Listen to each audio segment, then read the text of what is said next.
In staying on the road, I'm going to discuss how to build a roadside RV repair kit that actually makes sense. And then in quick tips, how to keep your tools and your repair kits ready to go. And in RV Envy, I'm going to discuss easy RV repair fixes that makes life a lot easier. I'm Eric Stark. Welcome to the Smart RVer Podcast. If you'd rather be camping than sitting in a repair shop, you're in the right place. Every episode, I'll walk you through practical DIY maintenance and repairs that keep you on the road. So welcome back, everybody. Today is episode number 209.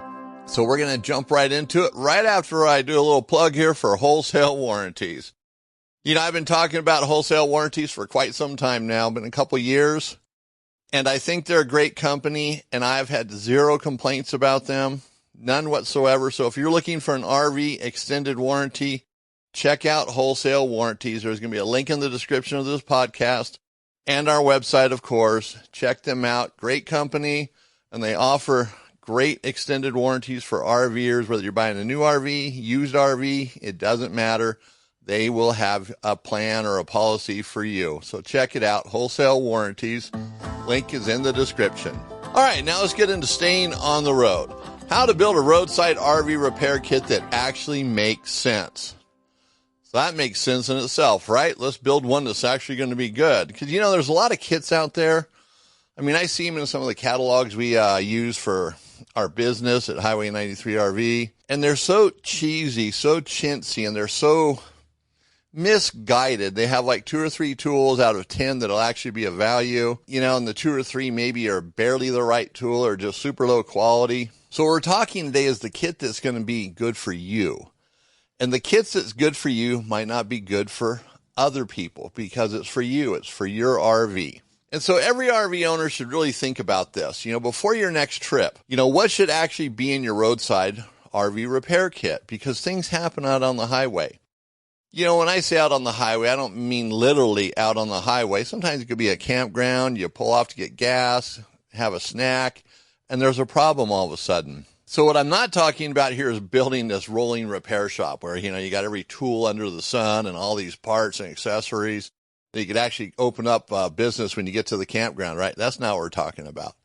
It's just having the right things, the things that are good for you and your RV, to have them handy. So it's practical. It's a kit that's not huge, but it fits what you need. And that's what's important. It might be a 110 volt outlet, some water lines, some water fittings, you know, a propane line, a sewer hose valve. Maybe, you know, it just depends on what you feel your RV needs. Some simple electrical connections. It's keeping it simple so it's not way over the top where you got this massive amount of stuff you're trying to go through to figure, hey, I know I got one of these somewhere, but it's going to take me an hour to find it. We don't want that. What we want to do is have the right stuff in our RV or help you to have the right stuff in your RV. So when you're out on a trip, it doesn't fall apart because of something really simple. And I've talked about this constantly. You know, it's those little things on trips, because I see it in our shop at Highway 93 RV. The little things that ruin trips. And it's ridiculous sometimes, you know. And I get it. Some people just don't have that skill set to work on their RV, so they don't understand it, and they just stay away from it. Understood. But, you know, we do want to make sure that if we can fix it and salvage a trip, why not do that? Our family love us for it, right? And then we've accomplished it. We've done something good. Hey, got the RV going. I kept us on that trip. That's absolutely awesome. So here's why most RV repair kits really don't make a lot of sense. You know, a lot of people on the internet, you know, it doesn't matter, YouTubers, whoever, RVers, they have some videos. They talk about kits that sometimes it's what works for them. And I've noticed that in videos, and I said something recently about it, that sometimes these videos are geared towards that person and no one else. And what works for them might not work for you. I guarantee you the toolkit I have that I carry is not what you carry. I mean, there might be some similarities, but mine's going to differ in some ways. Probably based on my skill set. And just, heck, I have the tool. Why not? No, I'm just kidding. I don't bring tools unless I need them, or parts and accessories. And so you want to have the right amount. So it's not based on what someone on YouTube says that you should have. Even what I'm talking about today These are suggestions. You can modify this any way you want. You might say, nah, he's crazy there, but I like that idea. It's just to give you an idea, direction where to go. But you can't find the ultimate list on the internet. You never will, because it's not going to match your circumstances, okay? So what your kit really should consist of is having items in it that will address 12-volt electrical failures, loose connections, blown fuses, or small plumbing leaks, roof sealant issues if your roof is leaking, sewer problems, sewer fitting issues. That one's a little bit different because you can only carry so much on that, and there's only so much you can do, but we'll get into that. Loose screws, broken clips, temporary hold down type repairs. And think about this. The kit should not be based on fear. Oh my gosh, I'm so afraid of breaking down. What it should really be based on is likelihood. What's that old saying? If it can happen, it will happen. Or it's not a matter of if, it's a matter of when. Things will happen out on the road, and maybe you'll get home when it finally fails, and that's great. You can do it in your driveway or take it to a repair shop. But just be ready for it. That's what I'm trying to get at here. You're not trying to rebuild your RV on the side of the road. You're trying to just take care of simple little problems that can ruin a trip. And they can cause greater damage if they're ignored. All right, so let's get into electrical items. These are some of the things that you should carry or, at least consider carrying. I'm going to have more of this information on this entire thing on our website as well. So there'll be a link there in the description because this article has got a lot of stuff. I'll probably have a checklist made up for you. So one of the things you need for electrical issues and solving them is a multimeter or a digital multimeter. So that's for checking for voltage and ohms. And I know that might scare you. But, DC, AC, both those are in RV. So 12 volt, 110 volt, ohms. And all multimeters come with instructions. And if you just learn the basics, how to check 12 volts, 110 volts, and ohms, you probably have it covered. I wouldn't even worry about amps, at this point. Maybe down the road, unless you really understand it, or hey, this is really intriguing to me. What can I do with this meter? Doesn't have to be an expensive one. In fact, we have one on sunpromfg.com that works. It's a great little multimeter. In fact, we use them around here. I got one in my RV, one in my truck, one in my bag at home for different things. Again, there'll be links to the descriptions of all these things that are relevant so you can see them at least, give you an idea what to shop for. You want to know whether your battery's actually charged. We've had a lot of conversations about batteries being charged. Is power getting to the fuse panel? Are there 120 volts at the outlets? Are the fuses good? Are they bad? Is the problem power related or something else? Now it sounds kind of weird, but that's where a multimeter is going to help you with that. You're going to be able to find out with that, at least send you in the right direction. You might not be able to exactly pinpoint the problem, but it's going to send you in the direction. I don't have voltage here, so that means I need to check there. Then when you go to check there, you might say, oh, no voltage there. Now I need to check here. And bingo, that's the problem right there. Maybe it's a relay, not a fuse, but a relay. So in your kit, you're going to want to have the multimeter, some basic crimping tools, wire stripper, crimper. And I like two separate ones, which I've said, and we have those on our website. Crimper in one hand, stripper in the other, wire stripper. Okay, guys, get your mind out of the gutter there. And a small assortment of connectors, butt connectors, ring connectors, spade connectors, some wire ties. You can put some heat shrink in there if you want, but that's probably something you'd want to do at home rather than out on the road because you want to just get it going unless it's one of those things that while you're there, it's the best time to do it. And, some electrical tape, but electrical tape's not for repairing the RV. It's to make things watertight, wrap it around connections, make them stronger, keep dust and dirt and water out, bundling wires together if you have to. But good crimp connections are definitely better than electrical tape. Now, if that's all you have and that's going to get you through the trip, then that's what you use, electrical tape. Some resetting breakers or 12-volt circuit breakers, if your RV has them. A lot of trailers have them under the tongue. And if those go bad, fail, you lose power to the RV. So there's some things like that, and your RV is specific. So you're going to have to do a little inspection on your RV, and I'll get to that in just a moment here. And now let's get into plumbing. What kind of plumbing items do you want to carry? Now keep in mind, a small water leak can quickly ruin a trip. But it can also cause damage too. It can soak cabinets, ruin the wood in the cabinets, ruin the floor. It can create a mess leaking out onto the floor, under mats and rugs. You step on it and squish, all that water comes out. Then it's like a disaster. Oh my gosh, what are we going to do? The blood pressure starts going up, the heart's pumping, racing, and all right, it's a water leak. Turn off the water. That's the first thing you do. If you don't know where it is, find that water leak, then turn off the water.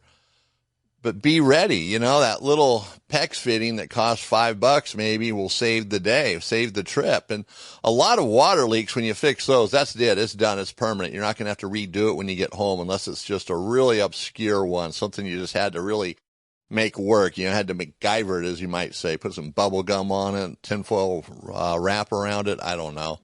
But you know what I mean? If it's a nice repair, water leaks typically end up being that way, then you're done with it. But it's having the right thing with you.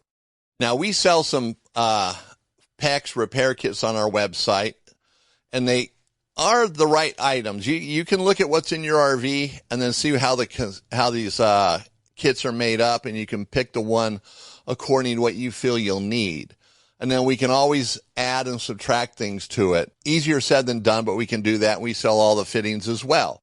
Not all of them on our website, though. A lot of stuff we don't sell on our website. We just sell in our store for various reasons.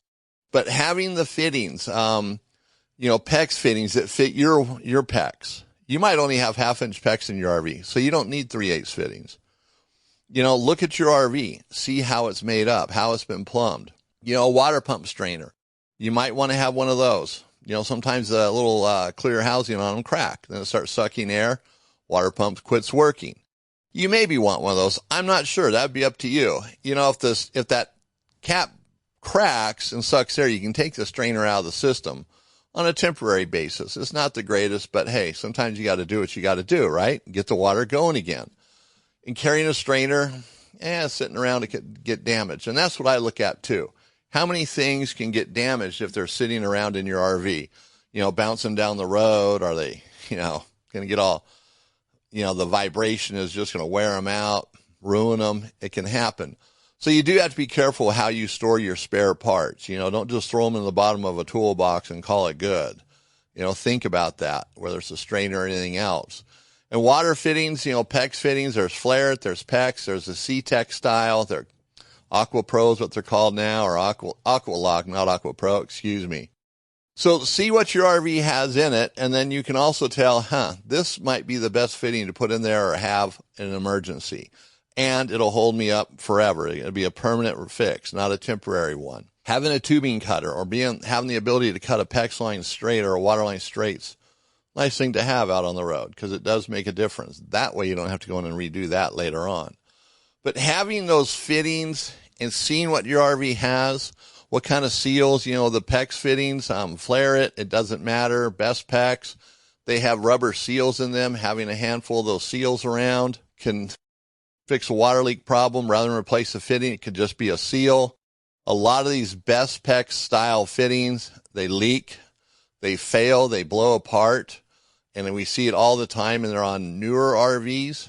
Not brand new. Well, they're on brand new ones, but it takes years for them to wear out, but they do fail, So just keep that in mind. And of course, I'll help you guys out on anything like this. If you want to call me, text me, contact me, no problem. Now, when we get to the roof, having roof repair items, that's kind of a different story. I mean, if you carried anything, probably some roof repair patches would be good. A couple of them, maybe 6 inches long, 4 inches wide. I don't know that I would carry lap sealant or something like that, because, lap sealant is not going to last forever. Sitting in an RV in a compartment someplace, getting hot, getting cold, you forget about it in the winter, it freezes. It could be years before you ever use it. Now, unless you were to use it, kind of cycle through it, rotate it, if you will. If you check your roof 2 times a year and, there's little cracks in the lap sealant around the vents and such, and you were to take that lap sealant that you had in your kit and use it, then replace it, then that makes sense. But me personally, I just carry some patches. I figure out on the road, if I get a leak, I'm going to do the patches first. And I won't do anything else on the roof unless it's designed for an RV rubber roof. No silicone, No sealants. You don't go down to the hardware store and get some big stretch or something like that. Nothing like that. You use lap sealant for the rubber roof, period. If you have a fiberglass roof, an aluminum roof, you can use other things, but think about it. If you have to peel or scrape it off, remove it later on to do the right repair, is it going to be a disaster? Think about that too. Sometimes when we get in a bind, we might make decisions that make sense in the moment, but later on they can make things a lot worse for us and create a bigger problem when we get home. We want to avoid that if at all possible. Sometimes you got to do what you got to do. You got to make it work. Water's pouring in and a patch kit isn't going to do it, then you're going to have to do something else. And by all means, that's what you have to do, right? Because you don't want water leaking into the RV. And keep in mind with an RV, I kind of alluded to that, not all sealants work everywhere. Cap sealant's what you use on the side of an RV, and lap sealant's what you use on the roof. So the moral of that is, have your roof in good shape before you ever go on a trip. Every trip, check your roof. Now let's get into the sewer system. So are you going to carry spare holding tanks? I really doubt it, right? Holding tanks can break at any time, but holding tank breaks, that's the way it is. You're not going to carry an extra one. Even sewer parts, components, sewer fittings. Sewer hose fittings is one thing. Maybe you have room and you always use like a 20-foot sewer hose, like Camco, Volterra, all of them, a 20-foot sewer hose kit. If you buy it as a kit, it's two 10-foots that connect together. So if you had a spare 10-foot hose that you just set aside in case one of your hoses got a hole in it or something, that makes absolute perfect sense. So essentially you're carrying 30 feet of hose, but only using 20 feet. Spare hose is not a bad thing to have. Look at your hose, whether it's a Thetford, Volterra, Camco, you might decide, I need a spare one of these fittings. The one that goes into the ground. I have a tendency of leaving that at the RV park. So maybe you have a spare one, right? Maybe you have a spare cap that goes on the valve or, where you connect your sewer hose. The caps sometimes get lost or they break because they get worn out. A spare cap, that's not a bad thing to have. They're cheap enough. You could carry a twist-on valve made by Volterra. They're small, they're compact. The number's T58. If your valve starts leaking, you can put that on where the cap goes, and then that stops the leak. And then when you get to an RV park, you put on your sewer hose, you pull that valve first, then any liquid in there comes out, and you're set. It's pretty simple to do. But carrying some of these things like that valve, I don't know that I would, unless I really anticipated a problem. Whereas going to be areas where there's no RV stores, hard to get stuff, then I maybe would consider that more so. And even that's for consideration as well. Are you going to be in remote areas or areas where there's more RV parts or accessibility to RV parts? That might dictate how you're going to prepare your kit as well. Like if you live around here in Hamilton, a lot of people go camping off the grid and they're an hour away. So if something fails, worst case scenario, they drive back into town. On a weekend, it's a little harder because most places are closed where we're at. But during the week, it's not a problem. People do it all the time because it's an hour drive. You want to get going. Your water pump fails. You drive into town. So those are things to keep in mind. And that, as I said, that fresh water, when you get into, your PEX fittings and things like that, I don't really recommend carrying a water pump. A lot of people want to, and that's fine. But they seem to last for a long time, years. And you might be carrying that pump for years. And by the time you go to use it, it might not even work. It's been rattled and bounced so much, frozen, thawed out. It might not work. So keep that in mind. That's everything. Circuit boards, all these types of parts can really get over the top. You want the quick and easy parts to get you back on the road, not the complex ones. And, electrical things, we talked about that a little bit. Also, you don't want to have electrical parts that you don't know how to install or any type of part. If you can't install it, why carry it? Unless there's going to be somebody nearby, but that type of part probably isn't worth carrying anyways, because it'll probably get ruined by the time you go to use it. Now, propane systems, there's really your propane regulator, which I wouldn't carry a spare, but I would carry a spare propane line that goes from your tank to your regulator. And that's easy. You can measure it, get the length, keep one of those, put it in a Ziploc bag, store it away. That'll protect it from the air, moisture, things like that. Definitely worth having. Propane line leaks or both of them start to leak, you got a problem. And if one is going to leak, the other is going to leak. It's going to work that way. They're the same age most of the time. You can carry two if you want, but at least have one. And beyond that, it's your RV, but there's not a lot in the propane system. The propane tank regulator in that general area is where most of the problems happen. So if you're ahead of it, think about your regulator. If it's really, really old, 10 years old, that's really, really old anymore.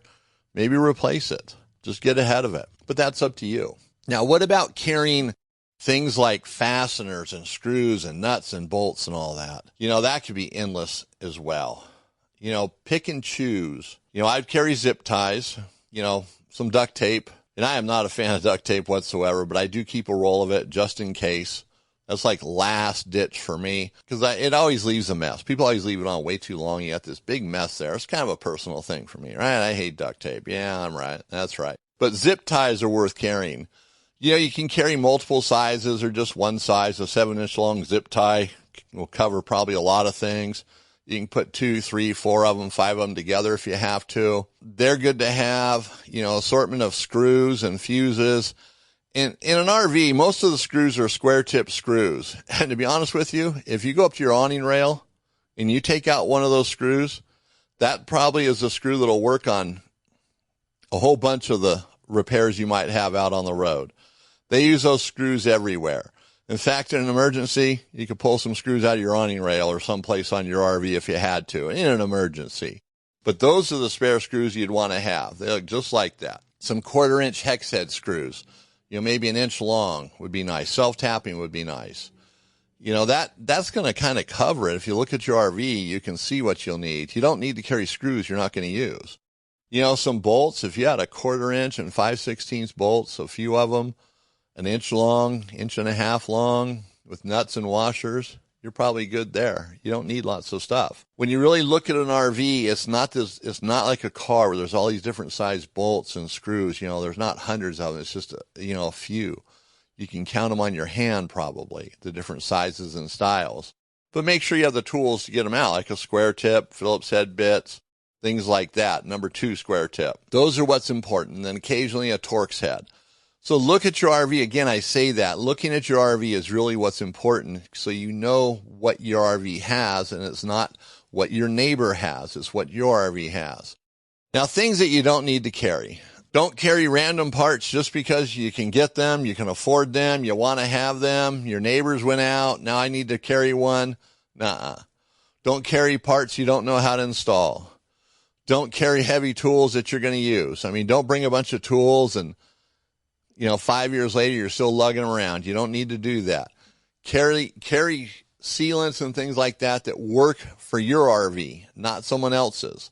Circuit boards I mentioned, electrical parts, they can bounce themselves, vibrate themselves into pieces and be destroyed. And you think about it, a circuit board bouncing around for 5 years in your RV, you go to install it, maybe for your furnace, and your furnace still doesn't work. Here's the first question you're going to ask yourself. Is that circuit board bad? Or is there still another problem? You're not going to be sure, right? That's why you don't carry them. Well, that's one of the reasons why. So keep your kit organized as well. You might want to buy boxes for it, separate out different parts, but have it organized, ever how you want to do it.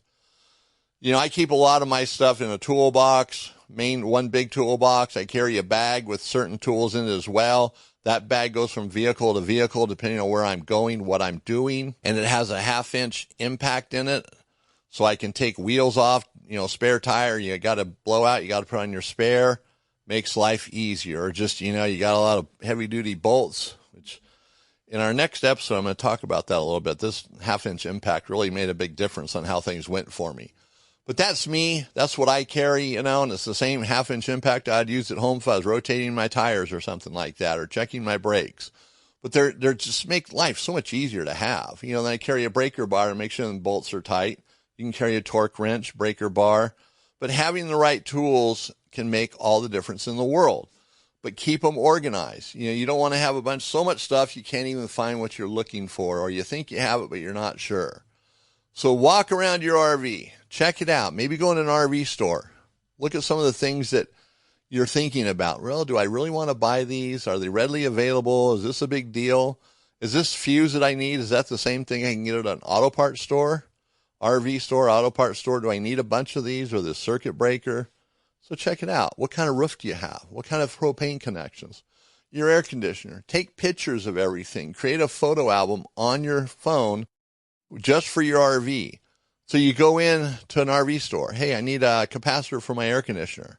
Do you have the model of the air conditioner? Yep, got it right here. That way you don't even have to look at the capacitor first. If you're 100% sure it's the capacitor, you go to the RV store, here's the model number, you know.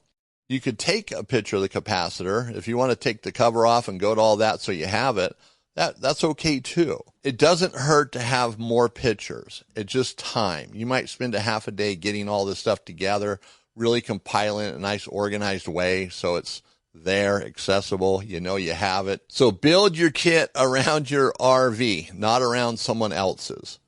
So the deal here is you want to be able to fix your RV, get yourself going on the road so you're not ruining a trip. And that's it. You know, it's up to you. Look at your RV. As I said, I can't emphasize that enough because I've said it a lot, because they're all different. They have a lot of the same stuff, but they're all a little bit different. And yours is yours. So just check it out. Make sure you have those parts and have them available. And then you're going to have that confidence you need. So if something happens out on the road, it might be a hassle, might not be what you want to do, but it's something you can do. And sometimes if you can't do it and you're at, let's say, an RV park, or someone stops along the highway to help you, they might be able to do it. So having that part might pay off just because you had it. So there we go. That's some good information. Like I said, there'll be more about this on our website at the smartrver.com. You know, each kit, don't let it overwhelm you. They're pretty simple and you really get right down to it. Now, one of the things I brought out, or, you know, I said we were going to talk about in the quick tips today, is keeping your tool and repair kits ready to go. So what I mean by that is, you know, we've talked about building this kit, keeping it ready for your RV. You know, you want to have, now some things might cross over. Maybe you're limited on tools. Like you don't have true crescent wrenches. And I only say that because I should have mentioned it earlier. When you're building your kit or working on propane, try to use wrenches, not pliers. A crescent wrench is okay if that's what you have. Sometimes they're easier, especially if you're on the side of the road or something. But carry a quality one. Cheap quality crescent wrenches ruin stuff. They break very easy. So anyway, back to this. So if you can have a set of tools for your RV that just go in the RV, great. If you can have a bag of some other accessories, maybe you do off-roading, you do different types of traveling, and they need to go from one vehicle to the next. Then set it up in bags where it's all together, but it goes from one vehicle to the next. You know, like a couple bags. Like I have one bag that goes from wherever I'm going, depending on what I'm doing, this bag will go with me. But my RV has a set of tools in it. My truck has a set of tools in it. It's kind of overlaps, but I'm not always pulling my RV with my truck. And by the same token, sometimes I'm just in my truck without the RV. But I'm prepared for it, and I carry some things in the RV that aren't in the truck. You know, I do off-roading, or, you know, overlanding, I should say. That's why I have the different tools. I carry a floor jack. I carry a Harbor Freight. I think it's a off-road floor jack, has plastic wheels on it, works great in dirt and stuff. It's lightweight, it's aluminum, a little expensive, but I have the room to carry it, and it makes life easier. If you have to jack up your trailer, you know, it's safe, it's easy to use. But have your stuff ready to go. And that doesn't mean you have to set it by your door, you know, right at your house, your garage door or something, but have it together. And when it's time to go, you know where it's at, you grab it. Nothing's missing out of the bag. You don't have to check it every time. You might want to do that, but having it there makes life easier. Like mine's pretty easy. You know, I grab several different things, like I said, depending on where I'm going, and they go in the vehicle. And sometimes we have to bring other things that aren't part of that process. So, you know, keeping a list of things, hey, on this trip, I'm going to need this, and a good chance I'll forget it because it's out of sight. So I'm going to get that out now, or make my little checklist here to go through it. Just keeping it together, ready to go. It's like anything else. You're prepared, makes it easier. You don't get out there and forget about that one tool that you wish you had, or that little pack of fuses or something that now you need them. That becomes a problem. All right, so now let's get into RV Envy and talk about some easy RV awning fixes from an expert. And I'm the expert. Imagine that. Okay, I love RV awnings. I know a lot about RV awnings. I can do them, take them apart, put them together in my sleep. Now, when it comes to RV awnings, one of the biggest things to keep them working right, especially manual awnings, is to wash them with soap and water, the hardware. You know, the arms on the side of the RV, or if it's a box type awning, keep that hardware clean. And if you're going to lubricate it, which you shouldn't have to, but if you're going to, use spray silicone. 100% silicone. That keeps them, lubricated, but it doesn't collect dust and dirt and all the garbage that's going to get on there. But just washing them with soap and water makes all the difference in the world. And now when your RV awning breaks, let's just say with a manual awning, generally it's obvious what breaks. An arm gets bent, a bracket breaks. On manual awnings at the front of the awning or towards the front of the RV, you have the roller tube and the torsion assembly. The torsion assembly has a lock mechanism in there. If that lever falls off, that lever doesn't turn, if it falls off, you got to replace the torsion assembly. If it's binding, sometimes just pulling on the awning or pushing in on it can unbind it and it'll work okay. But if it breaks, it's not working at all, then that torsion assembly has to be replaced. They don't sell the lever or the little gears inside. You have to replace the whole thing. Knowing that helps. And I'm not saying you carry an extra torsion assembly, but knowing that and knowing what brand and model awning you have, they're not all the same. A Dometic manual awning, well, none of the awnings really interchange whatsoever. The bottom brackets are different. Everything's different. So knowing that makes a big difference. And there's parts that slide. Manual awnings have inner and outer arms that slide. If you measure those and take pictures and measure it, or keep some notes in your book or something. That way, if you do break one, it's easier to get. A lot of them are there's not a standard, but some sizes are more common than others, and it might be the size an RV store always carries. But just knowing makes it easier, whether you have Carefree, Dometic, Solera, if you have an older Faulkner, Carter awning, all these things make a difference. Some of the awnings parts aren't available for anymore. And, that's the way it is. Dometic has a 8500 plus. It's a pile of junk awning. There's no parts for it. I think it's the 8500 plus. It's got rounded arms on it. Parts break, and that's it. So just be aware. And when a part breaks, it's obvious. Now, you might need some help fixing it, but all these awnings are very basic to fix. There's nothing complex about them. But just getting the right part sometimes can be part of the battle, or maybe even the entire battle. And if you have an electric awning, they pretty much work. The motor's the only thing that really ever fails on them. I mean, you might bend the arms, it might get caught in a windstorm, things like that, which is pretty obvious. You need a new awning or new arms. But the motor, that's your biggest problem. And generally, all the electric awnings have overrides on them. So if your awning is stuck in, let's say, in the out position, or it stops halfway in, you can override it and get it back in. I'm not going to detail that right now because there's different awnings, different models that do it different ways. But there's always an override on them. And if all else fails, there's ways to get the awning in without cutting the fabric, going to drastic measures. So what I'm getting at here too is awnings aren't that complex. And I know here in the store at Highway 93 RV, we sell a lot of parts over the counter because most people have no problem fixing it. Pretty simple. They just need to know the part. And that's sometimes, like I said, the hardest thing because they think it's a Carefree, but it's a Dometic. The parts aren't interchangeable. Sometimes they look alike, but they're not. So just keep that in mind. Wash that awning, soap and water, the hardware, keep it nice and clean. Check it before you go on your trip. Make sure it rolls out, rolls in.